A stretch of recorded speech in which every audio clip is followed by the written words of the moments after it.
I often start my zoo animal paintings by visiting the zoo and taking photographs of the animals. I find that going there and spending some time really inspires me. On this day, I decided to go see Panji. He's the oldest orangutan at Sedgwick County Zoo, which is in Wichita, Kansas, and he is my absolute favorite great ape that lives there.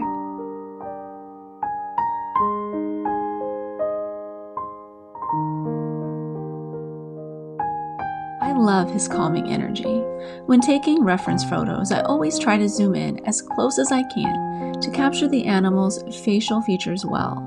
Sometimes I have a lot of luck, and I get the perfect photo to base a painting on right as I go into the zoo, and sometimes I don't. That means going back again and again until I get that perfect shot. But happily, this time was a success. I was able to take a beautiful headshot.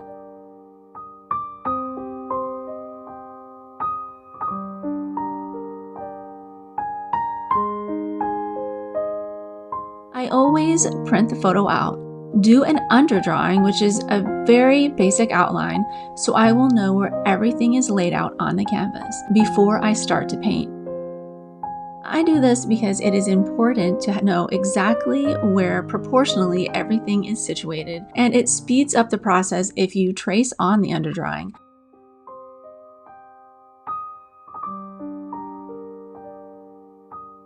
Sometimes I trace them on, sometimes I draw them by hand. It just really depends on the painting.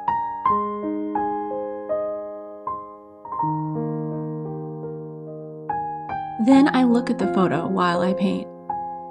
I use completely different colors than the animal is in real life.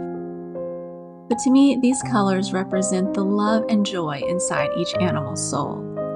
I like to think I'm painting what they look like on the inside, along with what they look like on the outside. This is my artistic vision.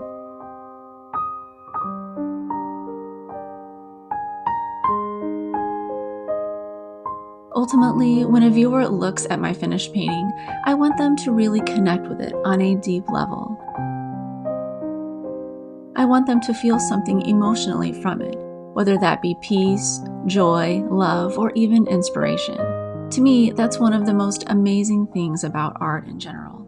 You are able to communicate the essence of an experience without using words, and when you're successful, it can be such a meaningful experience for the viewer and the artist.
I have Ehlers-Danlos syndrome, which has given me tendinitis in many of my joints. Needless to say, I have bad days sometimes. But painting never fails to cheer me up. On days when I can't paint and I'm having to just sit there and rest, connecting with animals, learning about them, and deciding which one I would like to paint next helps me get through the bad times. These are beautiful creatures that we share this planet with, and they are so inspirational to me. There's something about spending time with them, whether that's in person or in spirit while I'm painting them, that is so soothing. It fills me with hope and gives me strength when I'm really down about my health situation. I think that's why I've painted 300 animals so far, and why I have the goal of painting every animal in existence. It gives me something beautiful to dedicate my life to and to work toward.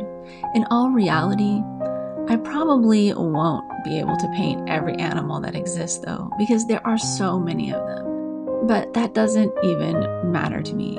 It's the process. It's the journey. And I think that has a lot of meaning toward life in general. Sometimes the real goal to achieve is not the actual end result, but the getting there, the process.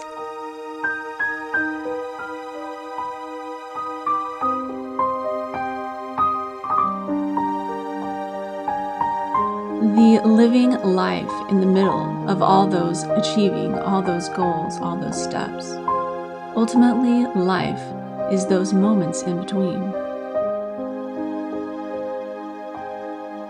I think animals can teach us a lot about that, a lot about life and those moments in between, the moments that mean so much, that are at the very basis of the essence of a beautiful life.